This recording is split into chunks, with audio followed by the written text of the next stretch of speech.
Hi YouTubers, it's George from George Tech Tips here again, and today what I've got for you, which is not very attractive, but this is a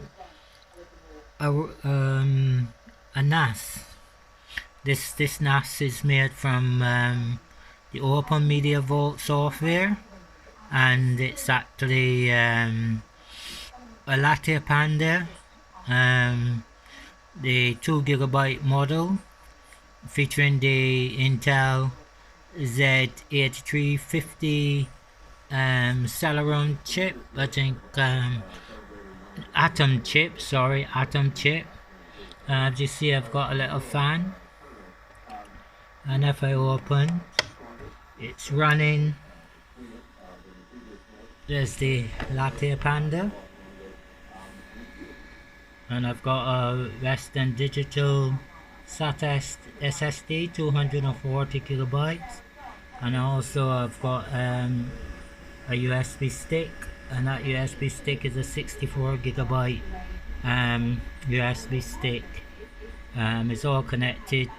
I've connected to the power port on the Latte Panda rather than the USB port, and I've got Ethernet cable, and as you can see, it's all, and there's a SATA USB 3 cable connected to the Western Digital drive. And the software, as I said, is openmediavault. I have a fan because this runs 24/7. So as you can see, there's the fan, and that's working.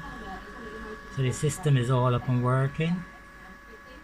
Quite easy to put together. You need a Latte Panda, which has a built-in flash unit, so you don't have to worry about SD cards. There's no SD card in this computer. As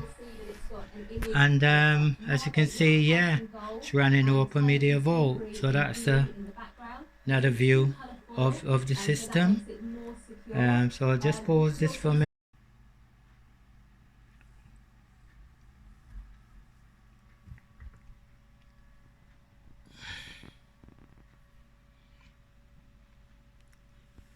I'm now booting Windows.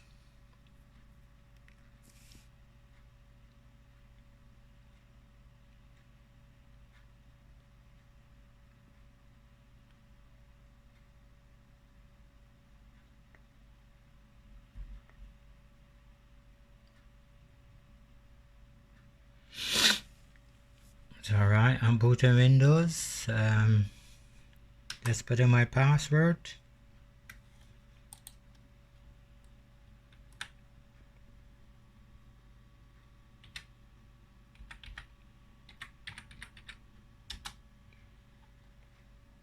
I've just booted my Windows desktop,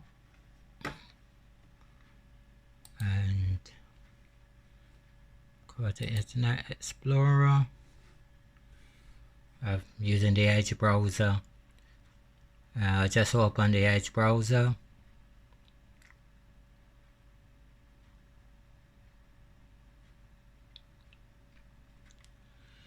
Type in the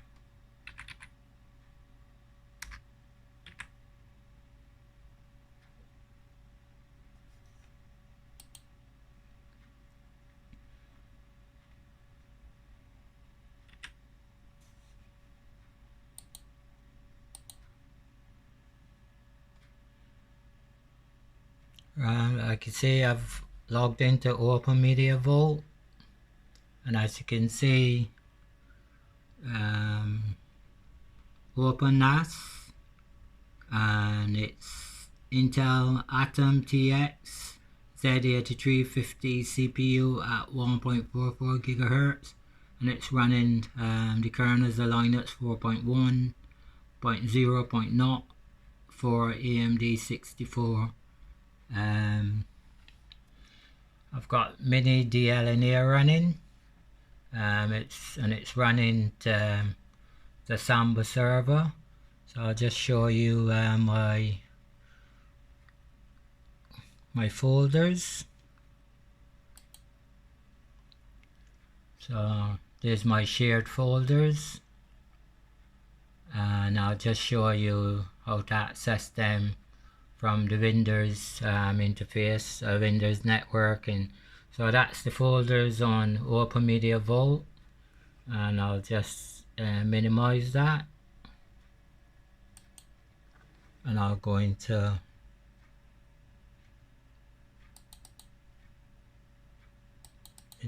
Windows networking, and go into network, and there you go, it says open NAS, and I'll need to put in my credentials.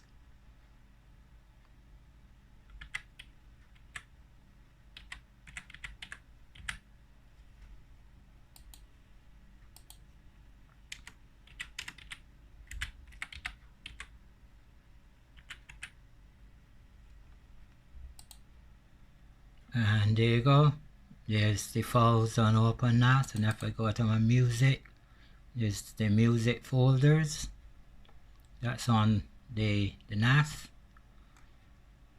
And if I go back, I've got photos, there's the photos, that's on the NAS.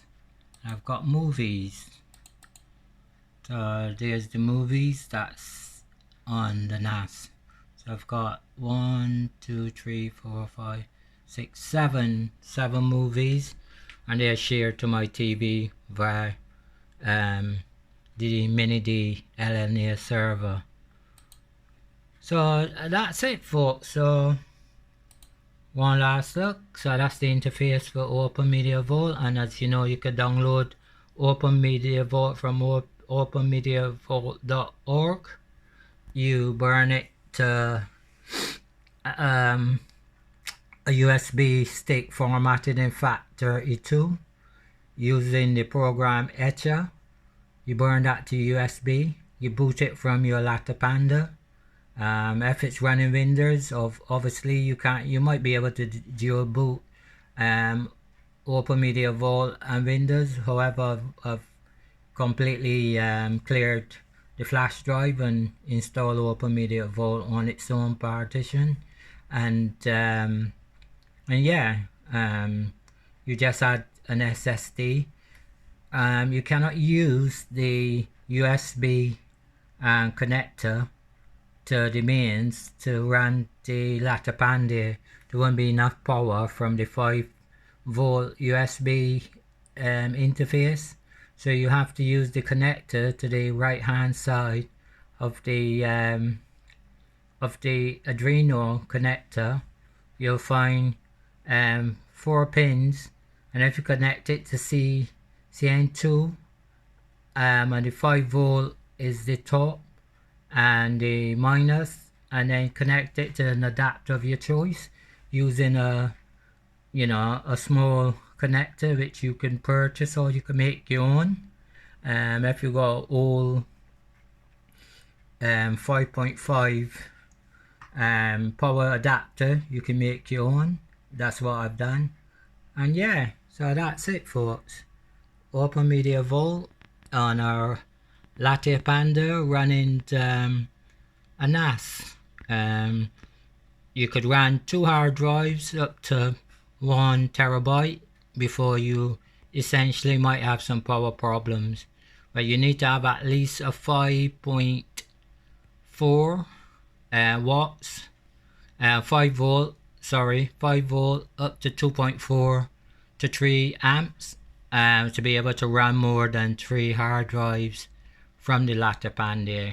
With the Raspberry Pi, you can run a Pi hat and power the Raspberry Pi openmediavault server, which is similar to this server, and you can run the Raspberry Pi 4 with a USB 3 port, because you need a USB 3 port for fast access. You need an SSD if you want to copy files quite rapidly, and now on Amazon you could get SSDs for anything up to 30 to 40 pounds in US money, $45. So that's all, folks. Quick look at my media server. I plan to put this media server into a different case, one that's a little bit more professional. But at present, the setup suits me, but I'll get a plastic box that's more style and color, and then I'll transport these components into a different box. But at present, as proof that it runs and it's running quite well, I'll leave it as it is for a little while. You're not actually seeing this because it's tucked away from the actual computer. That's all, folks.